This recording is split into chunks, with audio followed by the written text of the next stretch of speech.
I have seen people have issues with sleep because of dopamine dysregulation, methylation issues, lack of calcium and using calcium well. And I've also seen it just from simple blood sugar imbalances and stress. So there's so many things that can really impact it. And a lot of that does involve testing. So if you are someone that goes, okay, I would like to get very personalized into why I can't sleep and therefore why I can't lose weight or why my hormones are imbalanced, testing is going to be really big. Hello, my dear friends. I am a popsicle.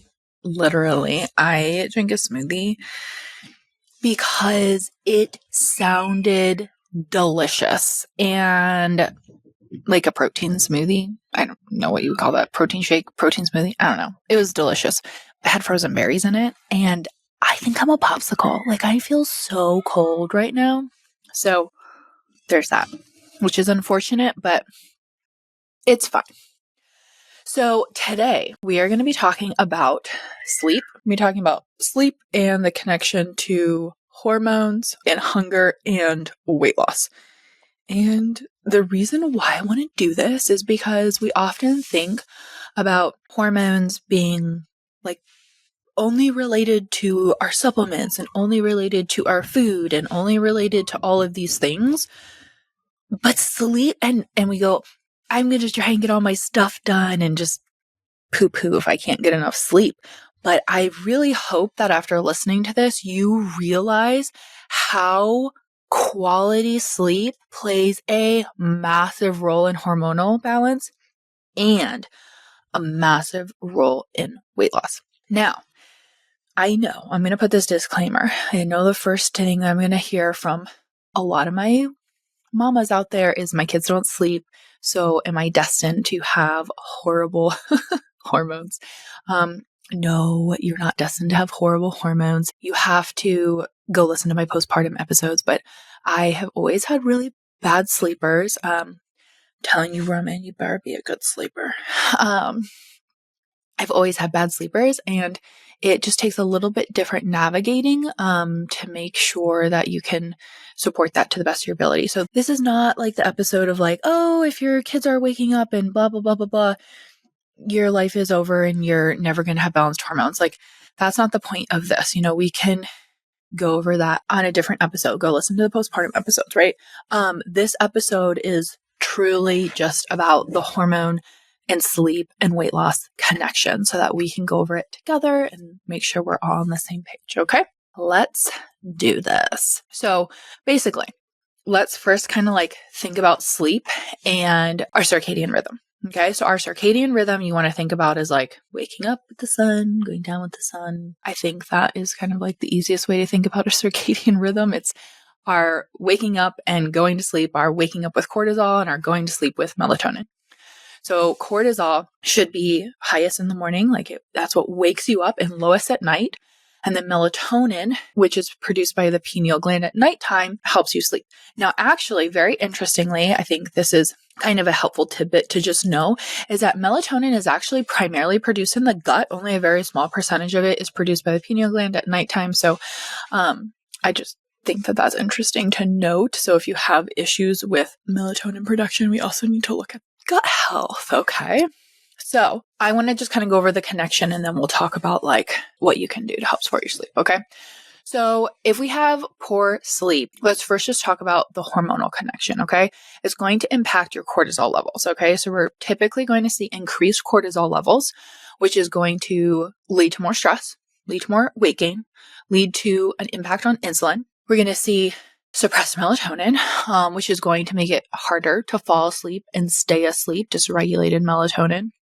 And we're also going to see dysregulated insulin, which is going to cause blood sugar swings, cravings, and all of that. So overall, let's just think about in terms of disrupting our cortisol. So if we're disrupting our cortisol, right? Cortisol is supposed to be highest in the morning and lowest at night. Let's say we're not sleeping well because we're on our phones late at night. We are going to bed super stressed, or maybe our sleep pattern is all over the place. That's just something we see all the time. It's like we are going to sleep between such a massive range. Like sometimes it's 10 and sometimes it's 3 a.m. You know, it's just all over the place, which is not helping our bodies establish a set and stable circadian rhythm. Obviously, we're going to have everything is going to start to get dysregulated. But if we have dysregulated cortisol, if you guys remember back to when we've talked about the connection between cortisol and progesterone, I want you to think about up here is pregnenolone, our grandfather, grandmother, however you would like to think about it, hormone from which all hormones come, including progesterone and cortisol, and your body will always prioritize cortisol over progesterone. Okay? So if we have dysregulated cortisol, we're going to be having dysregulated blood sugar. We're going to be having dysregulated progesterone. And then it kind of comes back full circle because progesterone actually helps us with deep sleep. So it's like, oh, okay. So we're dysregulating our cortisol, which is then going to be dysregulating our progesterone, which is also going to then be dysregulating our sleep. And we wonder sometimes why we can't sleep, why we have insomnia. Hormones outside of progesterone. So estrogen also plays a role here. It helps regulate actually our REM sleep, which I think is really, really interesting, which is why a lot of times as you head into perimenopause and menopause, and even postpartum, when you have that massive drop in hormones with the low estrogen, can lead to night sweats and trouble staying asleep. So we really kind of go back and forth. Like sleep impacts hormones, but hormones impact sleep, which is why a lot of times you feel like, why is this circle never completing? Why do I feel like I'm eating this way? So I should see optimal hormones and therefore optimal sleep, but they play off of each other. Okay. So I think that's kind of probably the biggest thing that I want to impart is that you have to think about chopping the circle in half. Like you can't just go, oh, I'm just going to pay attention to my nutrition and that's therefore going to fix my sleep and that's therefore going to be fixing my hormones. You have to also be paying attention to nervous system because of the cortisol. So you have to look at it all together. Okay. So we have bad sleep that dysregulates cortisol, that can dysregulate melatonin, dysregulate insulin. And then when that's dysregulated, that dysregulates our sex hormones. But then progesterone and estrogen, when they're dysregulated, that also impacts our REM, our deep sleep. So do we understand how that has come back full circle for us? So how does that then impact our metabolism? I think is probably one of the most interesting things that people want to know. So less sleep, so not sleeping well, increases what's called ghrelin. I never know how to say that one. Let's just call it our hunger hormone because that's really what it is. So it increases that. So we're hungrier, and it decreases leptin, which is your fullness hormone. And because cortisol is dysregulated, you're going to be increasing your cravings for sugar and carbs. So didn't sleep well, want to eat more candy. Also, that helps with dopamine and mood, but also like you literally have an increased hunger hormone and you have a decreased satisfaction fullness hormone. Do you see how this obviously is going to cause us to very easily overeat without even realizing it? And then also what we're currently craving is probably not great for our blood sugar, which is going to again dysregulate everything else again. Now, the other thing is sleep deprivation makes insulin less effective to our blood sugar. So obviously, we know that we eat something that has glucose in it, and then your body needs to produce the insulin to unlock the cells to let glucose come in. So if they aren't working the way they need to, obviously, that's going to impact weight. Now, I also want to just touch quickly on the thyroid in sleep because of like stress and thyroid.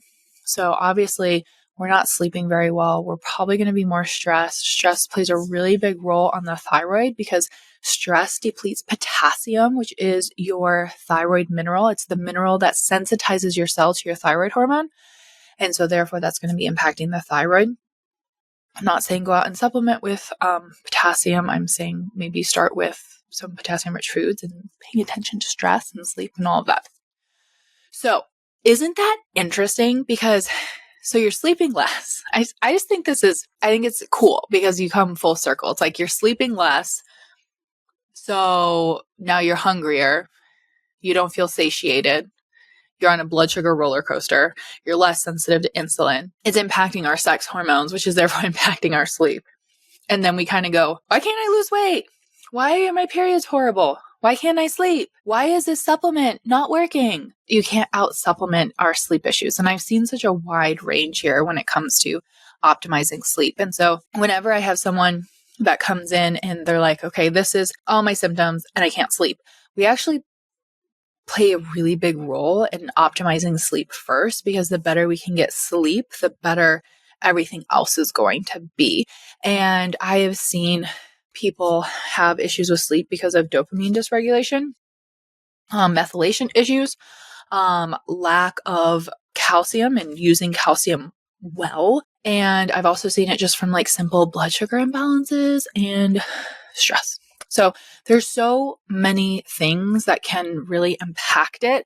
And a lot of that does involve testing. So like if you are someone that goes, okay, I would like to get very personalized into why I can't sleep and therefore why I can't lose weight or why my hormones are imbalanced, testing is going to be really big. You can obviously access that in the Hormone Reset membership, and you can always access testing from the Hormone Reset membership. So if that's something that you're interested in, I would highly recommend checking that out. You can just go to leahbruggeman.com, and then under services, it will say Hormone Reset membership, and you can read all about it there.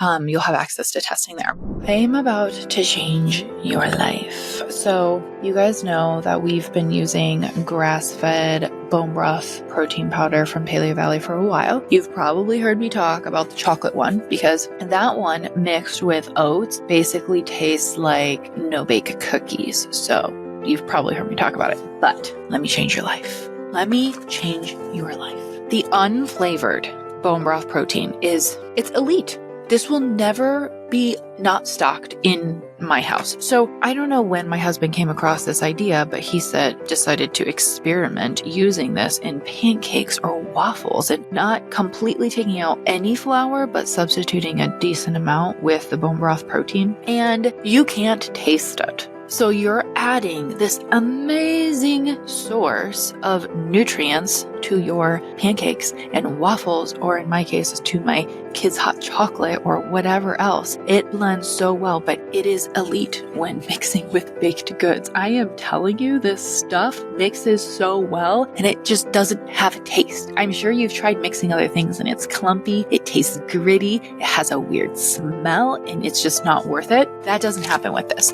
So the Paleo Valley bone broth protein, there's a couple things that you should know. One, it is minimally processed, but this is probably the most important. It does say 100% grass-fed, but they do tell you, and they are very transparent, that there are no grains used. And the reason why this is really important is because you are what you eat. And so if you're someone that is trying to avoid grains, for example, and you see 100% grass-fed, that doesn't actually mean that they aren't added and fed a little bit of grains at the very end. I know, marketing, fun, right? Paleo Valley is very transparent. They're very open. And not only do they tell you that it's 100% grass-fed, but they also tell you that there is no grain, which I think is amazing because most of us, that's what we're looking for. On top of that, their bone broth protein contains high amounts of glycine and proline, which are two amino acids that are incredibly supportive to your gut health. So studies have shown, that this can help our joints, this can help our bones, this helps our skin hydration, all things that we want, right? So grab this. You can add it to literally anything and tell me how obsessed you are. This is our backup one that I keep in the pantry because it always literally is upstairs with us. We use it pretty much every day. It's amazing. I can't recommend it enough. Go to paleovalley.com and use the coupon code Leah to save 15%. That's PALEOVALLEY /Leah, to save 15%. I want to talk about outside of testing, right? Because I haven't seen your labs. I don't know what your labs say. We haven't run testing on you specifically, so I can't say what that would be. I want to talk specifically about like general things that you can do. Okay. So number one,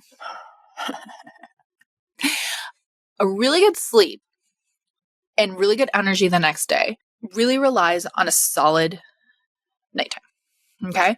So for example, if we can keep our blood sugar more stable, like with a dinner, that's obviously going to really impact our sleep, which is going to impact our next day. So supporting blood sugar balance for dinner is going to be really, really important. And how do we do that? So I talk about blood sugar balance all the time, but let's just do a quick little recap. Looking for half your plate veggies, non-starchy veggies, quarter protein, quarter fat, and carb, aiming for at least 30 grams of protein for your dinner. Now, if you are someone that is already insulin resistant, for your carb choices, especially at nighttime, I would be opting for low glycemic carbs. So you're looking at like squashes, berries, beans, lentils, those type of low glycemic carbs versus grains. And potatoes, for example, if you fully cook them and then fully cool them, and then you can reheat them, they will become a resistant starch, which does have a lower glycemic index and is also now a prebiotic fiber for your gut. So you can kind of kill a few birds with one stone. If you're like, I really want potatoes, maybe you opt for reheat potatoes or something along those lines. So blood sugar balance will be really, really important. Now, if you are someone that is insulin resistant and we're struggling with sleep, I would if you're struggling with sleep, I'm just going to recommend this to everybody across the board, making sure you have a large enough window between your last meal and when you go to sleep. So our body's not like focused on digesting. And I can't tell you the amount of people that they just know, they're like, if I eat at 9 p.m., I just know my sleep is going to be horrible. So play around with it. Please do play around with it and start to become your best advocate for starting to figure out what's going on with your sleep so you can really master that. So I would try and make sure you have 4 showers between dinner and when you go to sleep. So be done eating by 6, in bed by 10, if that's what your plan is. So I think that in it of itself is a simple thing. If you're like, no, I'm starving before bed, I can't do that. Are we literally not eating enough for dinner, or have we become to associate hunger cues with bored cues? Or, for example, I know something for me is like if I sit down and I watch a movie, immediately it's like, I need a snack. That's my brain connection. So I would start being like, am I actually hungry, or is it just my connection to this activity that I have, and slowly start, switching out your snacks or just go cold turkey for a little bit and be like, it's going to be hard and it's going to be okay because it will get better. So that would be where I would start like food wise with that. So blood sugar balance, putting a bigger space in between your last meal and when you are going to sleep. And then obviously these are some boring basics, but like not drinking any caffeine or having any caffeine after noon. You may be somebody who is a slow metabolizer of caffeine. It just stays in your system for a really long time. So no caffeine after noon. Maybe even better, just no caffeine, and see how that helps with you. Feeling good. I would make sure you're off screens about 2 hours before bed. I know this one's really hard. This one I see directly impact the middle of my night sleep. So if I'm on screens and working late and I didn't do my red light glasses or I didn't do my blue blocker glasses, I will notice that I will start waking up in the middle of the night and have a lot of trouble falling asleep. Like I'll fall asleep fine, but like in the middle of the night, I'll just be awake. I'm like, oh, I can't sleep. So definitely pay attention to that. I try and always make sure that I am, number one, closing off everything at 9 at the latest. But before that, I put on my red light glasses or my blue blocker glasses. Also, I have an iPhone. So if you don't have an iPhone, I'm sure that this is possible for you. I just don't really know how. But I can actually, you have a setting on your phone where I can hit my power button. I set it up 3 times and it will turn my screen red, put that filter on. So it's not like that blue light in your face. And so that's another easy hack for your phone to do as well. I've always had it on dark mode after 7 p.m., but now I can turn on the red light. So I would just I tried to explain this and I always forget the steps that I took. So just Google how to turn the shortcut to turning my screen red if you have an iPhone. If you don't have an iPhone, I don't know the answer for you. Just Google it. It will show you how to do it. It will be great. It will be super simple and you'll be good to go. Okay. So that's a great one to do. Like I said, I try and shut off all screens. I do read on my Kindle. And I actually have like sticky red, like, I don't even know what this is called. It's like sticky red paper. It's like see-through, sticky red something. Super cheap. It's on Amazon. And I literally put it over my Kindle. So my Kindle's just red when I read. And that plays a really big role with sleep. It really does. So that's really awesome. And because most of my books are on my Kindle, and that's what I do to unwind. So that's what I do to help with the screens. But it's really important. And also not being on your screens first thing in the morning. Your beginning part of the day is equally as important for your sleep in the end. So first thing in the morning, don't be on your screens. Try and give yourself at least an hour. First thing when you get up, can you just walk outside and put your eyeballs on the sun? Just go outside, get some sun on those eyeballs. If it's cloudy, still go outside, okay? So go outside just for 2 minutes, just 2 minutes, start to create that routine to help establish a good circadian rhythm versus like one that is totally man-made to us based on our screens and our lights and all of that. So what you do in the morning is equally as important as what you do at nighttime. So that's what I would do there. So putting a bigger space in between eating and sleep, blood sugar balance, dinner, no screens, 1 to 2 hours before bed. If you have to be on screens before that, like after 7 p.m., I would really highly recommend like blue light blockers or red light glasses or something along those lines. No screens in the morning. Get some sunlight on your eyeballs. And then I love doing things to just help your brain decompress before bed. So there's a few things that I do. One of them being, I call it my brain dump. So I have a notebook that I open up and I literally just brain dump everything that I'm worried about, everything that I have to get done, any concerns I have, like things I'm happy about, things I'm mad about, things I'm whatever about. And I just blah, blah, blah, blah, blah. And I will tell you like things that I have to do. Sometimes I'll put on there will be like things that I don't have to do for like 8 more months, and it doesn't matter. I just have to put that down because it really gets in my head and I worry about it. And then what I do after my brain dump is, this is why I find it important to turn my phone on red light, because I will then open up the notes section of my phone. And on the notes section of my phone, I have a list of like my to-do list for the next day. And so based on my brain dump, I will then set my list for the next day. And I have my schedule there. And so that way I'm not like going to sleep going, oh, I have to worry about this and this and this. And don't forget about this. Cause that I feel like just brings anxiety because you're literally going, don't forget, don't forget, don't forget. And it's just a lot.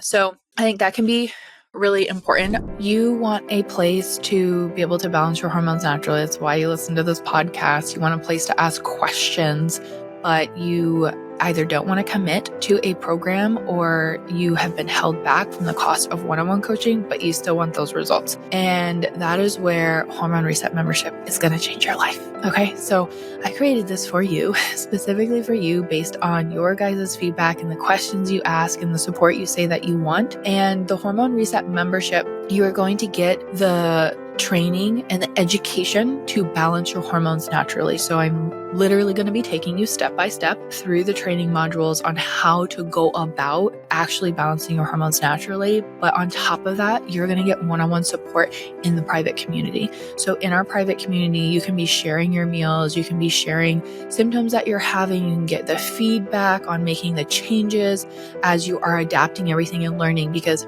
that's going to be such a game changer for you, because you could have the information, but you're going to need help navigating and implementing it in your life as you adapt it to specifically what you have going on. And on top of that, I know some of you are like, I just want testing. I want to have your eyes on my health and all of that. So you do have the option as well to add on testing, which is, whether it's hair tissue mineral analysis, you want us to go over blood work, thyroid labs, a hormone panel, a stool test, like whatever you're wanting, this is the place where it's kind of just like stepping into the hormone world and getting the one-on-one support specific to you.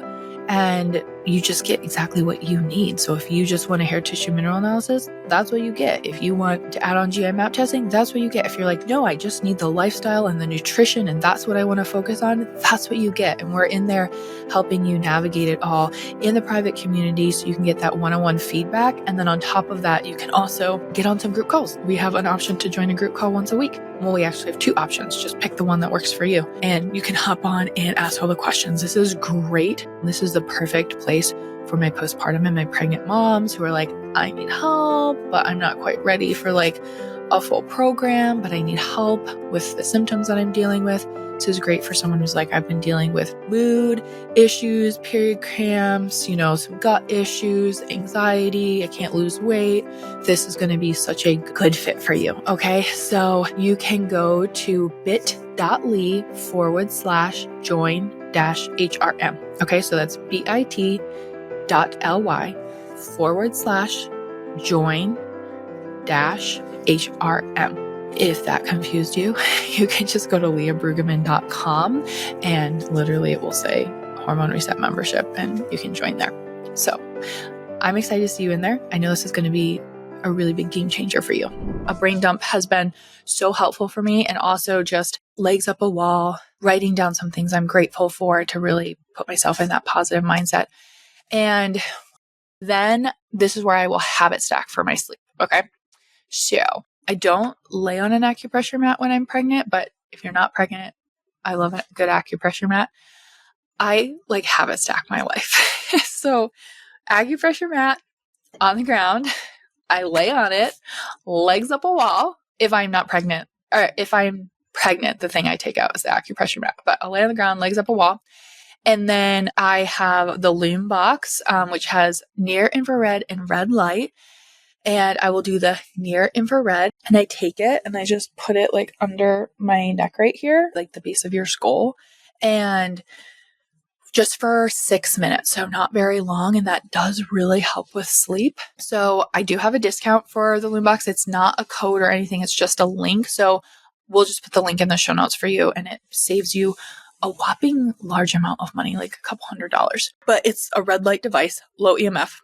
But I use the near infrared at nighttime. I put it on the base of my skull. So I'm laying down on an acupressure mat, legs up a wall, near infrared under my neck. And I listen to a visualization exercise. And obviously all of our like Hormone Reset ladies, Hormone Reset membership, all of our clients have access to all the visualization exercises. And it just kind of depends on what your goals are. Like we have them for weight loss, we have them for sleep, we have them for energy, we have them for constipation, we have them for headaches. Like it's just they're magical. Those things are so magical for your nervous system. And so I will typically listen to whichever thing that I'm working on at that time. And remember how I said I just do the near infrared for 6 minutes? It's not very long, you guys. It's not very long. So I just have it stacked, all of those things, 6 minutes, turn the red light off. Sometimes my visualization exercise is closer to 8. So got 2 more minutes there. And then I'm up and I will go brush my teeth and do all those things. But the brain dump is probably the one that can take the longest depending on what's going on. But that habit stack for my nervous system and lymphatic system, that took 6 minutes. So when people are like, oh, I don't have time to do this, I'm like, yes, you do. It doesn't have to be very long, right? I mean, you could make it long, you could, but I literally will give myself a half an hour to get ready for bed, right? And I don't have time to be starting a nighttime routine at 8 p.m. because I have to get my work done in the evening after I put my kids to bed, and I still want to get to bed at a normal time. So yeah, I just don't spend a lot of time. I think that these little nuggets that you can just stick in play a really big role. And if you're like, not going to get a red light, not going to get an acupressure mat, not in your program, so I don't have access to any of these visualization exercises, which you should because mindset is so important. You can still lay on the ground and put your legs up a wall and do some deep breathing for 6 minutes. Okay. It's going to be so great for your nervous system and your mind. Okay. And you're off your screen. So maybe you're listening to relaxing music. So that's like routine wise what I would be doing. And then there is supplements that you can use to bring in here. So there are foods that are going to actually help your body produce melatonin and relax and go to sleep and all of that. Pistachios are one. Tart cherry is another great one. So that's why you guys know I talk about the tart cherry from Rocasa all the time. I love it for that. If you've never ordered from Rocasa Organics, you can use the code LEAHB, LEHB, to save 20%. Their tart cherry also has valerian, which was the other herb I was going to tell you about. Valerian's great for relaxation and calming and sleep and all of that. And of course, magnesium. Good old magnesium glycinate is going to be fabulous for that, fabulous for sleep. So I like taking it with bedtime or with dinner if you want that help with sleep, specifically with magnesium. If you guys want to know my favorite brands for magnesium, you can just go to leahbrueggemann.com, go to favorites, go to magnesiums, and you can create a free account there and there'll be lots of magnesium options. So that's where you can find my magnesium brands. And so magnesium, pistachios, tart cherry, a couple other things I like for sleep would be reishi. Reishi's amazing for sleep. You guys know I always use Aversio Wellness mushrooms when it comes to that. Aversio is a Canadian-based company. You can use the discount code LEAH, LEAH, to save 15% on every single order. So we love them for that. We're thankful for them for that. I just take one reishi at nighttime, and that does the job for me. I know some people need to take more than one reishi, but typically one does the trick for me. So that means that bottle lasts me 2 months, which is awesome. And then another one that you could also bring in is some CBD. So I like Cured Nutrition, their capsule that is called Zen. It is their line that is THC free, and it has some CBD in there, which can be very calming, and it is THC free. So if that is a issue for you or anything like that, you don't have to worry about that. So that's a great way to support yourself supplement wise. Do you need all of those? No. Do you need a couple of them? I don't know. That's going to be up to you. Okay. So when it comes to your sleep, I just give you a wide range of things that can help. Okay. Free to not free. Okay. And so if you're someone that's like, I don't want to spend money, so I can't sleep, that is not true. I just gave you a bunch of things that you can do that are completely free. So if you don't do them, that is on you. Okay. So we are not in victim mode. Okay. We have tools at our hands. We are going to take actionable steps to start seeing results. Okay. Now, if you are one of my postpartum moms and your kids are up all the time and you're not sleeping well, don't let this make you feel sad. Okay. I have been there, and you need a different type of support at that time because obviously you're just not getting a ton of sleep, and it is what it is. And so you need a different type of support, and that's totally fine. And it's a different season of life. Okay. And if you're someone that's like, I'm doing all of these things, and I'm taking these supplements, and I'm still having trouble with sleep, and therefore going to be having trouble with my hormones and weight loss and blah, blah, blah, blah, blah, then testing and work with us and take that next step. Like there is healing. There is healing at the other end of that journey. Okay. So I hope this is helpful. And I hope you are all going to be laying on the ground with your legs up the wall before bed to help calm your nervous system down. Okay.